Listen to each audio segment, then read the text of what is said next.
네, 제가 먼저 읽고 여러분이 읽으시고 돌아가면서 읽으시다가 23절은 함께 읽도록 하겠습니다.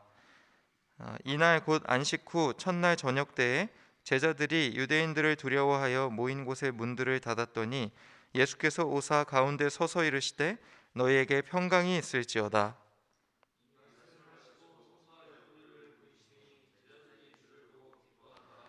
예수께서 또 이르시되 너희에게 평강이 있을지어다.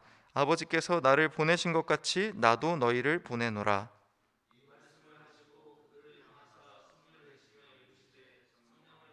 함께 읽겠습니다. 너희가 누구의 죄든지 사하면 사하여질 것이요 누구의 죄든지 그대로 두면 그대로 있으리라 하시니라. 아멘. 네, 오늘은 부활절이므로 참 기쁜 날입니다. 주님 부활을 이렇게 기념하는 날인데 사실은 성탄절보다도 더 기쁘고 중요한 날인 줄을 믿습니다. 그래서 오늘은 우리가 부활 참 중요하다 하는데 사실 십자가 사건보다도 또 성탄절보다도 또 그 어떠한 날보다도 가장 중요한 것, 이 크리스찬들에게 가장 중요한 가치를 가지는 것이 바로 이 부활입니다. 그래서 오늘은 이 부활의 의미에 대해서 함께 배워보기를 원합니다. 주님께서 도대체 이 부활을 통하여서 제자들에게 무엇을 말씀하시기를 원하셨는가? 부활로 전달하기를 원하셨던 것이 무엇인지 오늘 함께 배워보기를 원합니다. 어, 오늘 말씀을 보니까 예수님께서 십자가에 못 박혀서 죽으신 후에 그 시신이 사라져서 이 마리아와 그 여인들이 그것을 발견했고 또 베드로와 그 요한이 그것을 발견해서 주님의 시신이 사라졌다 하는 것에 대해서 이야기를 나눈 후에 그 다음의 이야기입니다. 그 다음의 이야기로 곧 안식 후 첫날 저녁 때에 제자들이 유대인들을 두려워하여 모인 곳에 문들을 닫았더니 라고 이야기하고 있습니다. 예수님께서 돌아가신 후에 제자들은 무엇을 하고 있었냐면 몇몇은 다시 물고기를 잡으러 가버리고 몇몇은 자신의 생업으로 돌아가 버리고 그리고 대부분의 제자들은 무엇을 하고 있었는가? 유대인들이 무서워서 문을 잠그고 있었습니다. 아, 유대인들은 이 예수님만 죽이면 이 모든 크리스찬들이 와해될 거라고 생각했는데 크리스찬들이 사실은 주님이 죽고 나서도 와해되지 않는 것입니다. 주님이 너희가 이곳에서 떠나지 말고 성령을 기다려라 한 말씀에 따라서 기다리고 있는 인원들도 있을 테고 어쨌든 주님이 어, 이 주님만 죽이면 될 줄 알았는데 유대인들 그리고 그들이 떠나지도 않고 그 다음에 무슨 일이 일어났는가? 예수님의 시신이 없어진 것입니다. 그래서 유대인들이 보기에는 이 예수를 따르던 자들이 주님의 부활을 속이려고 그 시체를 훔쳐갔다 하는 그런 오해 속에 이들을 쫓기도 하고 또 이들이 예수님과 함께 있었다고 하기만 하면 좀 잡아가는 그런 분위기 속에서 제자들은 두려워서 문을 잠그고 있었습니다. 근데 문을 잠그고 있는 와중에 주님께서 그 가운데 갑자기 나타나시더니 말씀하시기를 샬롬 하고 말한 것입니다. 샬롬은 기본적인 유대인들의 인사입니다. 근데 그 유대인들의 인사는 무슨 의미인가? 너희에게 평강이 있을지어다. 너희에게 평화가 있을지어다. 근데 주님이 이것을 인사로 하시지 않은 이유는 그 다음에 또 말씀하시기 때문입니다. 주님이 제자들에게 손과 옆구리를 보이시고는 그리고는 예수님께서 또 말씀하시기를 또 샬롬 너희에게 평강이 있을지어다 하고 말씀하세요. 그래서 우리가 사실은 부활의 의미가 무엇인가? 사실 성경에 어떤 단어가 나타나고 그 단어의 의미를 찾으려면요. 먼저 예수님께서 제자들에게 이 의미가 어떻게 다가오기를 원하셨는지 그 단어가 무슨 의미로 그들에게 다가오기를 원하셨는지를 알아야 될 필요가 있는데요. 부활이 제자들에게 맨 처음으로 다가온 그 의미는 무엇인가? 바로 평강의 의미입니다. 주님께서는 부활을 통하여서 제자들이 화평하고 평강하기를 원했습니다. 제자들에게 손과 옆구리를 보이시는 것도 내가 봐라 확실히 죽음에서 이겨내서 너희들 앞에 살아서 돌아온 것이다 하는 것을 나타내고 계시는 것입니다. 그래서 우리 인생에서 부활의 의미가 무엇이 되어야 하는가? 바로 평화, 화평의 의미가 되어야 됩니다. 우리 인생은 사실 제자들과 같은 그런 상황을 마주할 때가 많습니다. 제자들은 오늘 예수님은 죽었다고 생각을 했고 예수님이 내 곁에 안 계신데 세상의 힘과 능력과 세상의 권세는 너무나도 강해서 그들이 감당할 수 없는 것이기 때문에 문을 닫고 숨어 있었습니다. 그런데 그 가운데 주님 나타난 것이죠. 우리 인생도 사실은 이런 것을 마주할 때가 많습니다. 우리가 인생의 위기를 마주했을 때 우리는 보통 세 가지로 많이 대응을 하는 것 같아요. 우리가 너무 힘들고 어려우면 다른 사람들과 완전히 대화를 하지 않거나 자기 혼자만의 시간을 가지는 사람들도 있습니다.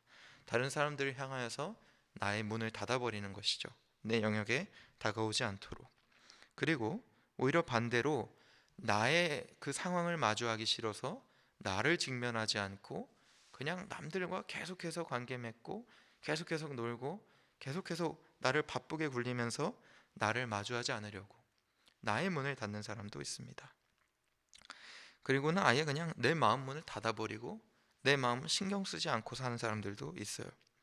그래서 우리가 우리 인생에서 내 문을 닫든지 남들을 향한 나의 문을 닫든지 하면서요, 우리가 문을 꼭꼭 닫고 살 때가 있습니다. 그런데 그 닫고 우리는 두려워하고 아무도 나를 도울 수 없다고 생각했을 때 주님께서는 부활하신 주님은 어떻게 하시는가? 그 닫힌 문을 우리가 꼭꼭 아무리 꼭꼭 닫아도 그 한가운데 나타나셔서 말씀하시기를 샬롬 너에게 평강이 있을지어다 하고 얘기해 주시는 것입니다. 제자들이 이 세상의 권세에 두려워하고 어려워하고 무서워서 도망치고 있을 때 주님께서는 죽음을 이기신 능력으로 나타나셔서 자신이 확실하게 죽었다가 살아왔다는 것을 못자국과 옆구리로 보이시고는 말씀하시기를 내가 죽음의 능력까지도 이기시는 하나님이고 내가 주님의 아들이므로 너희와 함께하는 자이므로 너희가 화평할지어다. 제자들은요 이때 변화하게 된 것입니다.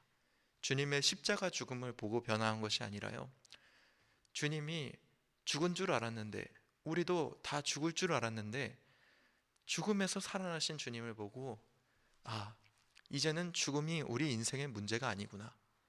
이제는 그 어떠한 것도 우리 인생의 문제가 아니구나.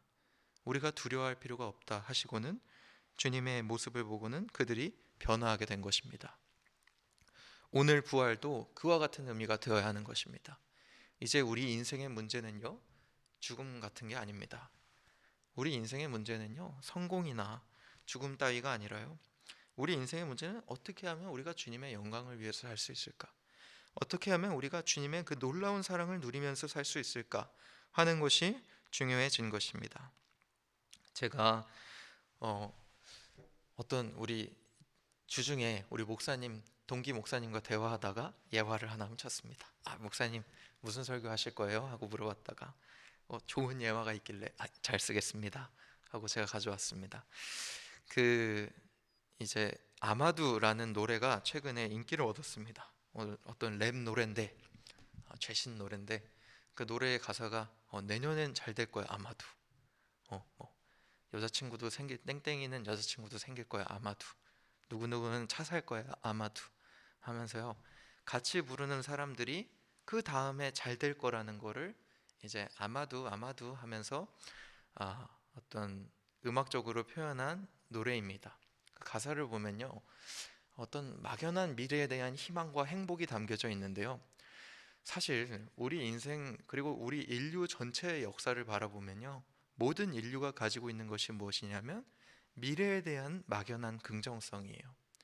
우리가 조금만 더 열심히 하고 조금만 더 잘하고 기술이 조금만 더 발전하면 우리가 행복해지고 우리가 조금 더 편해지고 다 잘 될 것이다 생각합니다.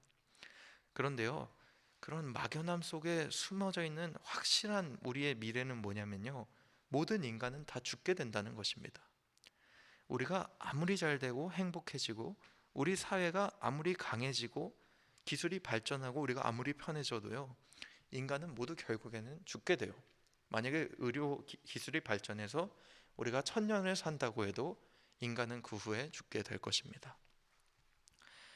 우리 인생은요, 모든 인류는 막연한 미래에 대한 긍정성에 빠져 있어요. 그곳에 취해 있고 우리가 막연히 잘 될 거라고 생각합니다. 그런데 주님께서는 그것을 어떻게 만드셨는가?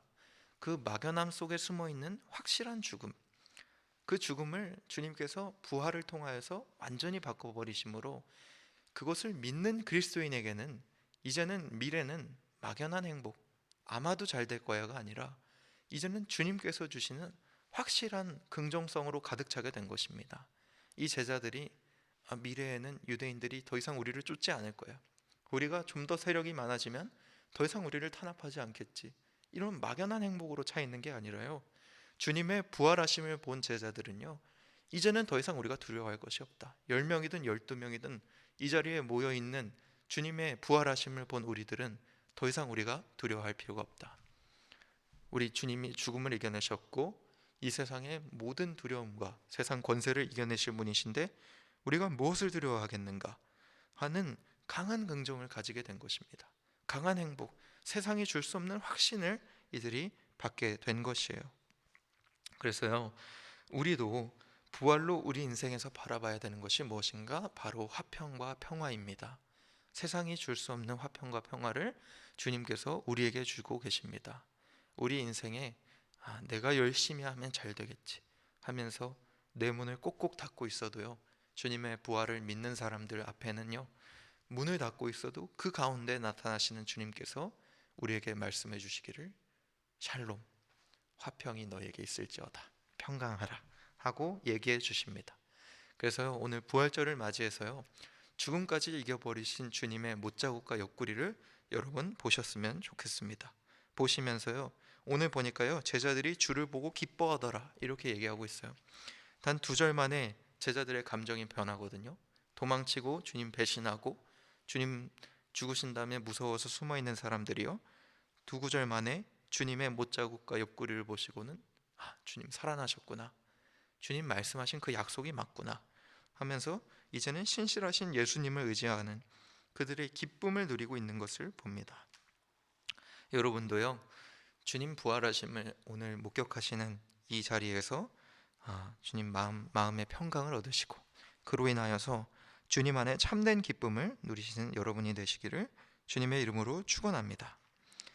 네, 2번째로 우리가 볼 수 있는 것은 주님께서 이 제자들에게 사명을 주신다는 것입니다. 사명을. 주님이 21절에 보니까 예수께서 또 이르시되 너희에게 평강이 있을지어다. 아버지께서 나를 보내신 것 같이 나도 너희를 보내노라. 주님이 평강이 있을지어다 말씀하시고는 얘기하시기를 아버지께서 나를 보내신 것 같이 나도 너희를 보내노라. 이 말이 아주 강력하고 의미가 있는 말입니다. 왜냐하면은 예수님께서 방금 부활하셨기 때문이에요. 제자들은요, 예수님의 사역이 시작할 때부터 끝까지, 처음부터 끝까지 같이 있던 사람들이에요. 그런데 주님의 십자가 죽으심을 본 것입니다. 이스라엘에서 가장 참혹하게 죽는 모습, 그 모습을 보고는 제자들의 생각에는 주님이 하나님의 아들이라고 했고 앞으로 오실 메시아라고 했고, 메시아란 말은 유대인들에게 무슨 의미를 뜻하는가? 앞으로 이스라엘을 지배할 왕이 된다는 뜻이에요. 근데 왕이 될 줄 알았던 그 사람이 이스라엘에서 가장 처참하게 죽은 것, 그 모습을 보고는 아마도 제자들은 두려워했을 거예요. 주님의 말이 뭐가 맞겠는가? 우리가 숨자, 우리가 돌아가자 그랬는데요, 주님께서 부활하셨어요. 부활하신 모습까지 본 제자들의 입장에서는요, 예수님이 처음 시작하셨을 때 물을 포도주로 바꾸신 사역부터요, 죽은 사람을 살리시고 병자를 고치시고 이방인들을 구원하시고 죄인들을 건져내시고 그리고는 십자가에 죽으시고 죽음에서 살아나신 것까지, 여기까지 봤을 때 그들이 느낀 것이 무엇이냐? 이 사람이 진짜 하나님의 아들이구나. 이 사람이 진짜 주님께서 보내신 진짜 메시아구나. 이 사람이 진짜 하나님의 능력을 등에 업고 주님께서 보내셨구나, 이렇게 생각하고 있는데 주님께서 말씀하시기를 하나님께서 나를 보내신 것처럼 내가 너희를 보내노라. 진짜 이 사람이 하나님께서 보내셨고 이 사람이 죽음을 이겨내고 부활까지 이르렀는데 그 능력 정말 대단하다 하고 감탄하고 있을 때 내가 너희를 이와 같이 보낸다. 내가 너희를 이 부활의 능력의 날에, 이 부활, 하나님의 가장 큰 능력을 보이신 거거든요. 죽음에서 이겨내는 그 부활의 능력을 목격한 그날에 나도 너희를 이처럼 보낸다. 주님의 놀라운 사역의 마무리를 보고 있는 제자들에게 봐라, 너희도 이런 사역의 시작이다 하고 이야기하고 계시는 거거든요. 그래서요, 이 부활이 우리에게 주는 것이 무엇이냐? 바로 우리를 향한 주님의 사명이 있다는 것을 우리가 알게 됩니다. 하나님께서 주님을 보내셔서 완전한 사역, 우리가 읽으면서 감탄하는 놀라운 성령의 능력과 그 모습들을 보는 우리들에게요, 주님께서 부활을 통해서 말하시는 것이 무엇이냐? 봐라, 나도 이제 너희를 그와 같이 보낸다 하고 얘기하고 계시는 것입니다. 그리고는 말씀하시기를 그들을 향하여 숨을 내쉬면서 이르시되 성령을 받으라. 이거는 주님께서 이때 성령을 주신 것은 아니거든요. 주님께서 오순절에 성령을 주셨어요. 오순절에 마가의 다락방에서 제자들이 모여서 기도를 할 때 그들이 환상을 보고 방언을 하고 그리고 소리를 들으면서 성령을 받게 되거든요. 그런데 주님께서 그때 성령을 주시진 않았지만 숨을 내쉬시면서 성령을 받으라 이야기하고 계시는 것입니다. 이것은 제가 성찬식 때 빵을 찢고 포도주를 부었던 것처럼 어떤 상징적인 의미로 제자들에게 보이고 계시는 것이에요. 왜 숨을 내쉬셨냐면 성령이라는 말이 히브리어로 루아흐라는 말인데 이 루아흐는 바람이라는 뜻이기 때문입니다. 그래서 구약을 보면 하나님이 임하실 때 바람이 강하게 불었다 하는 표현들이 나오는데요. 그 표현 속에서 알 수 있는 것은 그 자리에 성령의 임재가 있었다는 것입니다. 복합적으로 문학적으로 쓴 것이죠. 바람이 크게 일었다라는 말을 성령이 크게 임하였다와 바람이 크게 불었다라는 의미로 쓸 수 있는데 그래서 주님께서 그것을 아시고는 숨을 내쉬시면서 성령을 받으라 하고 이야기하신 것입니다. 이 제자들이요 주님의 능력에 감탄했을지 모르지만요, 그래서 내가 너희를 보내노라 했을 때 그들이 감동받고 감명받아서 그래, 우리가 주님께서 부활하신 것처럼 우리도 이제는 죽음을 이겨내고 사역할 때다 하고 생각했을지 모르지만요, 그들의 내심 한편 속에 또 있는 생각이 무엇이냐? 우리가 과연 주님처럼 할 수 있을까? 우리가 과연 주님처럼 살 수 있을까 하는 의문입니다. 그런데 그 의문 앞에 주님께서 답하시는 것이 무엇이냐면 숨을 내쉬시면서 성령을 받으라. 주님이요 죽음을 이겨내시고 부활하신 다음에요 우리를 능력으로 보내셨을 뿐만이 아니라요, 그 능력을 보내주시고 우리에게 사명으로 보여주시고 가라 하고 보내셨을 뿐만이 아니라 우리에게 무엇을 주시는가? 성령을 보내주셔서요, 성령께서 우리 안에서 하시는 일은 주님 뜻대로 살 수 있는 열망을 주시고 또한 주님 뜻대로 살 수 있는 능력을 주시는 것입니다. 그래서요 주님께서 그 걱정 속에 있는 제자들에게 답하는 것이 무엇이냐? 내가 너희와 끝까지 함께 할 것이니, 성령을 통해서 우리 인생을 지배하시는 성령을 너희 안에 보내서 너희 인생이 이제는 너희 혼자서 주님 뜻대로 사는 것이 아니라 내가 너희에게 그 주님 뜻대로 살 수 있는 열망까지 줄 뿐만이 아니라 주님 뜻대로 살 수 있는 능력도 주시겠다 하고 약속해 주시는 것입니다.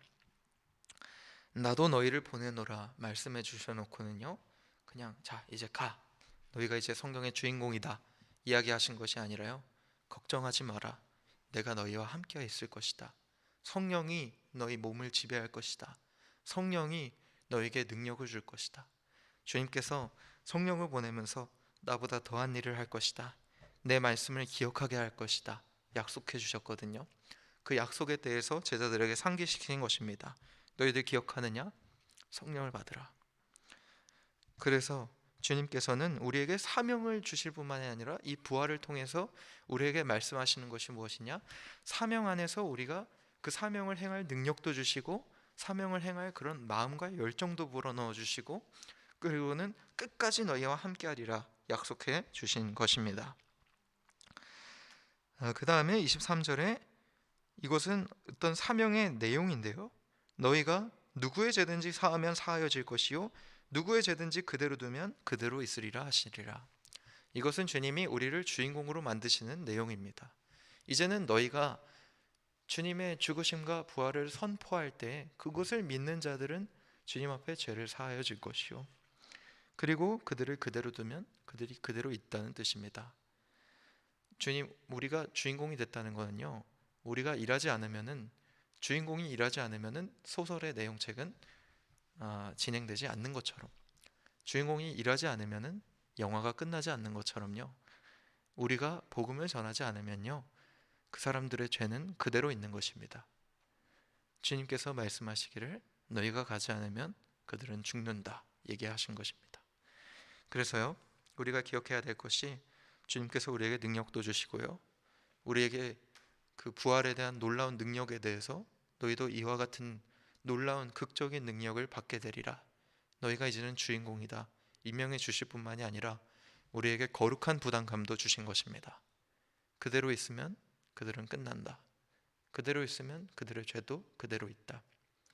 그래서 우리가 가야 하는 것이요, 그래서 우리가 전해야 되는 것이요, 그래서 우리가 주님 앞에 복음을 뜻을 계속해서 전해야 되는 것입니다.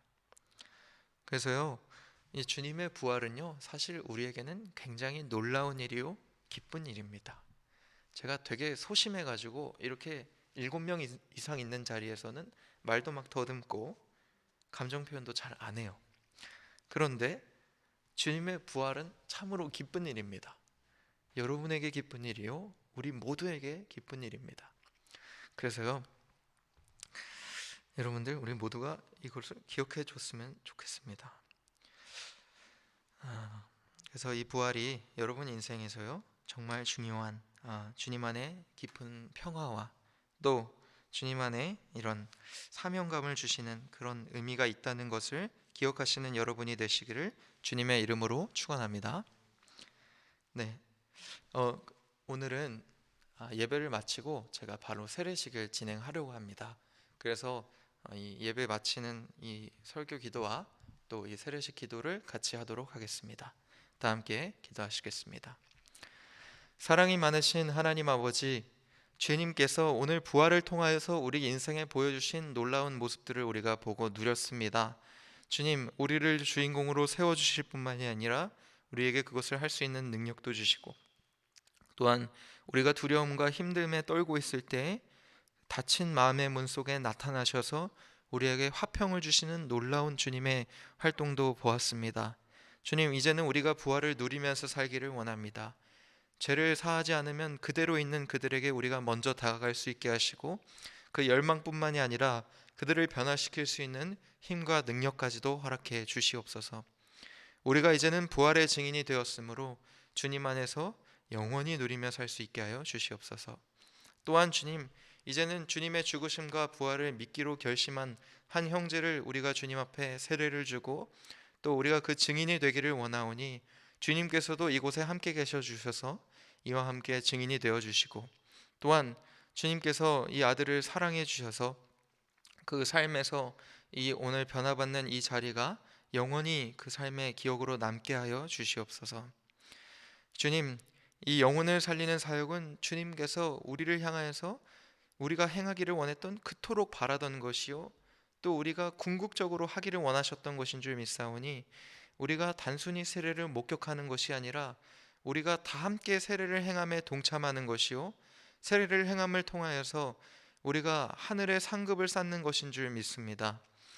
영혼을 구원하는 이 자리에 주님 기뻐하여 주시고 함께하여 주시옵소서. 감사드립니다. 예수님의 이름으로 기도드렸습니다. 아멘. 네, 우리 앞에 있는 정재열 형제가 세례를 받게 될 것인데요, 우리 정재열 형제 잠깐 일어나서 세례 문답을 하도록 하겠습니다. 세례 문답은 믿음의 확신이 있는지를 확인하는 과정이요, 그리스도의 몸인 교회가 이 정재열 형제가 믿음의 고백을 하는 것을 증인이 되어주는 과정입니다. 그래서 제가 읽는 것에 아멘으로 답해 주시면 되겠습니다. 예배 전에 네라고 답해도 되냐 물어봤는데 네라고 답하셔도 됩니다. 네, 천지를 창조하신 하나님 아버지야, 우리를 죄와 죽음에서 구원하시고 십자가에서 죽으시고 다시 부활하신 주 예수 그리스도와 성도를 도우시는 성령을 믿습니까? 네. 성경은 인생 최고의 삶의 지침이 되는 하나님의 말씀인 것을 믿습니까? 지난날 지은 죄를 회개하고 하나님의 계명에 어긋나는 행동을 하지 않으며 죄와 싸워 나가기로 결심하십니까? 주님 말씀에 순종하여 교회의 떡을 세우는 일에 힘쓰는 교인으로서 의무와 권리를 바르게 행사하기로 약속하십니까? 네, 아멘. 네, 이제 이 앞에 무릎을 꿇어 주십시오.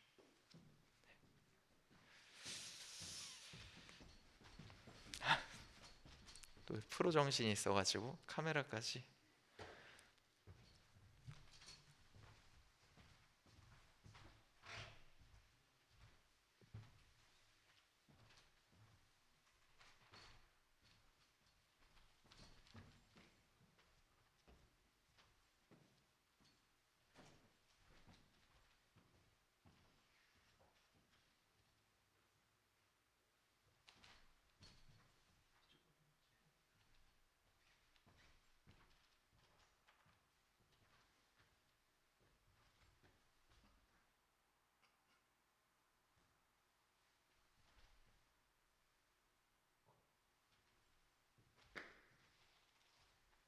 이제 예수 그리스도를 주와 구원자로 믿기를 원하는 정재열 형제에게 성부와 성자와 성령의 이름으로 세례를 주노라.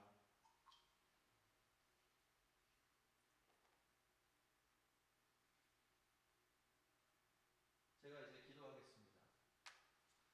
사랑이 많으신 하나님 아버지, 오늘 이 형제에게 세례를 허락하심에 감사를 올려드립니다. 주님께서 이 영혼을 가지기를 원하셨으므로 이제는 주님의 것인 줄 믿습니다. 주님께서 이 아들을 축복하여 주시고 그 삶에 약속하여 주신 대로 주님의 말씀을 따라서 인생의 계획을 이 아들 앞에 보여주시옵소서. 이 시간 군부대에서 주님 믿기로 결심하였으므로 그 인생길 앞까지 주님께서 끝까지 보호하여 주시고 또 인생의 변화점이 되게 하여 주시옵소서. 주님께서 이 삶에 성령님을 통하여서 점점 이 삶을 지배하여 주시고 또 주님의 뜻대로 이 아들을 인도하여 주시옵소서. 주님께 고백하였으므로 이제는 영원히 주님의 것입니다. 예수님의 이름으로 기도드렸습니다.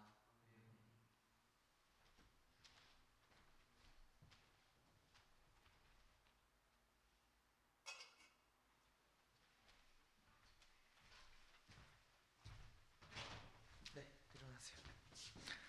네, 제가 공포하겠습니다. 네, 이제는 그리스도의 본분에 따라 예수님을 주님과 또 구원자로 고백하는 정재열 형제가 우리 예본교회의 교인이 되었음을 공포합니다. 네, 축하드립니다. 선물 받아가세요, 아래서. 네, 네. 네, 제가 이제 축도하고 마치도록 하겠습니다. 이제는 우리 구주 예수 그리스도의 은혜와 하나님의 사랑과 성령님의 교제 교통하심이 이제는 주님 안에 부활의 놀라운 의미를 누리고 살기를 원하는 우리 예본교회 성도들 머리 위에 이제로부터 영원토록 함께 있을지어다. 아멘. 네, 광고 시간 짧게 가지도록 하겠습니다. 오늘은 특별한 광고는 없습니다. 부활절을 맞이하여서 계란과 또 햄버거를 준비하였습니다. 그래서 가실 때 가져와 주시면 될 것 같습니다. 네, 감사합니다. 여러분 축복합니다.